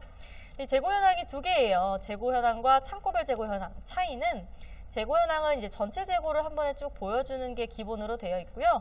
창고별 재고 현황은 우리가 여러 개의 창고가 있다면 각각 창고별로 재고가 몇 개씩 있는지를 나눠서 보여주는 출력물이에요. 그래서 어떤 기준으로 볼 거냐에 맞춰서 클릭을 하시면 되고요.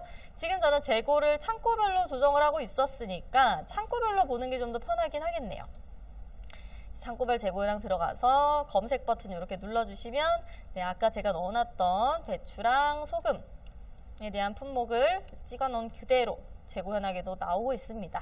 자, 근데 이제 여기 아시겠죠? 소금이 왜 10kg인데 빨간색으로 뜨고 있지?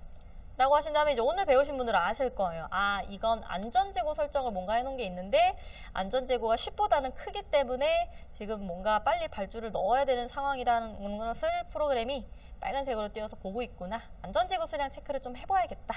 라는 것들도 이제 유추하실 수 있겠죠. 네, 그래서 이렇게까지가 이제 재고 조정해서 재고 수량을 넣어주시는 부분이었어요. 그래서 정리를 한번 해드리면 순서가 이렇게 되겠죠. 간편 재고 조정 버튼을 눌러서 기준 일자라는 건 어떤 날짜였죠? 마감 일자였죠. 재고 마감 일자. 그리고 중요한 건 처음 시작하는 분들은 재고가 하나도 없을 거기 때문에 재고 수량 0품목 포함에 꼭 체크를 하셔야지만 품목 코드 입력한 리스트가 나올 겁니다. 자, 그 상태에서 나열되어 있는 품목을 바로 수량을 넣으시는 게 아니고 조정할 품목을 체크한 다음에 하단에 조정 버튼을 눌러야만 입력할 수 있는 칸이 뜨면서 그때 이제 우리가 재고조사에서 재고 실사한 수량을 입력하신 다음에 저장해 주시면 되겠습니다. 그래서 이렇게 재고 조정을 다 해놨는데 혹시나 뭐 수정할 일이 있어요 라고 하신다면 실사조회 수정 삭제 방법은요. 실사조회라는 메뉴에 내가 저장해 놓은 전표 일자를 눌러서 수정하시거나 또는 삭제를 하실 수 있습니다. 그래서 예를 들어 뭐 수량을 잘못 기재해서 변경해야 될 것 같아요 라고 하시면 기타 이동 메뉴에 재고 실사조회. 자, 여기서 아까 이제 우리가 한 건 제가 입력하는 내역이 있었거든요. 근데 보니까 5월 31일자로 내가 재고 조정한 거 중에 알고 보니 배추가 16kg가 맞았다. 그러면 수정할 거 수정하시고 이 카운트에서 수정은 변경하신 다음에 저장하시는 게 끝이에요. 네. 그래서 이런 식으로 바로바로 변경을 하실 수 있고, 필요 없어요 또는 뭐 연습한 거예요 라고 하시면 체크해서 삭제 버튼까지 눌러주시면 되겠습니다. 자, 그리고 이제 밑에 보시면 일반적인 실사 작업 순서라고 해서, 자, 지금 제가 같이 했던 과정은 뭐였죠? 간편 재고 조정을 해서 우리가 재고 수량을 넣고 재고 현황을 확인하는 전표 입력부를 보여드렸는데, 이 잔량재 집계는 그럼 뭘까요? 자, 이건 뭔가 입력을 하는 메뉴는 아니고요. 잔량재 집계는 일종의 재계산 처리라고 보시면 돼요. 재계산. 자, 왜 우리가 재계산을 해야 되냐면, 우리가 지금 조정을 한다는 건 원래 만들어져 있는 재고 수량을 억지로 수량을 바꾸고 있는 상황이거든요. 원래 이건데 나는 이걸로 하겠어요 라고 장부를 바꾸고 있는 상황이라, 내가 뭔가 재고 수량을 변경한다라고 하면 정확하게 재고 현황을 다시 파악하기 위해서는 내가 혹시 수정한 내역이 또 남아 있으면 그 내역까지 다 반영해서 재고를 보여주세요 라는 의미예요. 그래서 잔량재 집계는 보통 재고 조정을 하시거나 또는 하기 전에 깔끔하게 재고 수량 나오게 하시려면 한 번씩 돌리세요라고 말씀을 드리고 있거든요. 그래서 이 잔량재 집계는 어디서 진행을 하시면 되냐면요. 메뉴가 따로 있는 건 아니고 재고원의 출력물 메뉴, 출력물 들어가시면 이렇게 조그맣게 버튼으로 만들어져 있어요. 잔량 재집계, 즉 출력물을 보기 전에 한번 눌러서 돌리는 거예요. 잘 재집계로 돌려줘야, 재계산을 돌려줘야 내가 출력물을 딱 봤을 때 정확하게 깨끗하게 계산된 수량으로 나올 거거든요. 잔량 재집계 버튼 이렇게 눌러주시면 시작월과 종료월, 그러니까 언제부터 언제까지의 내역을 한번 쫙 돌리겠다라는 날짜를 정해주시고 잔량 재집계 버튼 눌러주시면 되겠습니다. 여기까지 하시면 조정한 내역을 제대로 반영해서 출력물들을 바로바로 보실 수 있겠죠. 자, 이렇게 일반적인 실사 작업 순서에서 잔량 재집계하는 방법에 대해서 한번 쭉 알아봤고요. 자, 이제 밑에 보시면은 뭐 재고 조정 시 유의사항, 이건 약간 부록처럼 저희가 만들어 놓은 건데, 처음 할 때보다는 이제 이 카운트를 좀 어느 정도 쓰고 재고 조정을 할 때 많이 하시는 문의 유형들을 정리해서 넣어 놓은 거니까요. 혹시 비슷한 상황이 발생하면 한 번씩 쭉 읽어보시면 좋겠습니다. 자, 그리고 마지막으로 내가 조정한 내역을 어디서 볼까요? 라고 하신다면 재고 조정 현황이라는 메뉴에서 내가 실사 수량 입력한 내역과 조정 수량 내역을 한 번에 보실 수 있어요. 자, 메뉴를 한번 가볼게요. 재고원의 기타 이동 메뉴 똑같이 들어가셔서 재고 조정 메뉴 중에 재고 조정 현황이라고 맨 밑에 메뉴가 있어요. 자, 재고 조정 현황 메뉴 들어가 보시면, 자, 제가 아까 5월 말일자로 했으니까 날짜를 좀 넓혀 볼게요. 그러면 제가 조정한 내역 2건이 보이고요. 자, 오른쪽에 있는 이 세 가지 항목을 한번 볼 건데, 내가 지금 실제로 타이핑해서 입력한 수량은 여기에요. 실사 수량. 내가 이 카운트에 입력한 수량. 자, 그러면 이 조정 수량과 장부 수량은 뭘까요? 일단 장부 수량은 말 그대로요. 내가 이 수량을 입력할 당시에 원래 몇 개가 있었나요? 라는 의미인데요. 처음 시작하면 당연히 다 0이겠죠. 자, 그리고 조정 수량이라는 건 뭐냐면 이 카운트가 계산해준 수량이에요. 즉 우리가 입력한 건 아니고 프로그램이 자동으로 찍어준 겁니다. 원래 재고 장부에 0개가 있었는데 나는 16개가 있다라고 찍어줬기 때문에 이 16개를 맞추기 위해 이 카운트가 16이라는 수량을 늘렸습니다. 라는 의미예요. 그래서 이 처음 시작할 때 재고 조정 내역은 조정 수량보다는 실사 수량을 거의 많이 보실 텐데, 자, 이제 이 카운트에서 재고 조정을 한다는 건 이런 경우도 하시거든요. 예를 들어 이 카운트를 막 쓰다가 재고가 틀어졌다고 하시죠. 실제 창고나 공장에 있는 재고랑 이 카운트 장부에 있는 재고가 안 맞는 거예요. 그래서 재고를 좀 억지로 맞춰야겠다라고 했을 때도 재고 조정 처리를 하시는데, 그럴 경우는 이제 조정 수량이 조금 다르게 나올 수도 있겠죠. 예를 들어서 우리 회사에 지금 이 카운트 장부에 10이라고 이 재고가 나와 있는데 실제로 가보니까 8kg만 있는 거예요. 그래서 나는 실사 수량을 8로 찍었어요. 그럼 어떻게 될까요? 그러면 두 개는 사실은 없는 거네요 라는 걸로 이 카운트가 -2라는 걸로 조정을 해 줄 겁니다. 그래서 만약에 이런 식으로 조정 수량이 실사 수량과 좀 다르다라고 한다면 뭔가 우리가 재고가 계속 안 맞고 있어서 놓치고 있는 수량들이 있구나 라는 것을 확인해 주시는 것도 이 재고 조정 현황에서 가능하신 출력물입니다. 그래서 초기 재고 수량 입력하실 때나 아니면 재고가 틀어나서 장부를 좀 억지로 바꿔야 된다 라고 하셨을 때 두 가지 케이스로 입력하는 재고 조정이라는 메뉴에 대해서 알아보았습니다.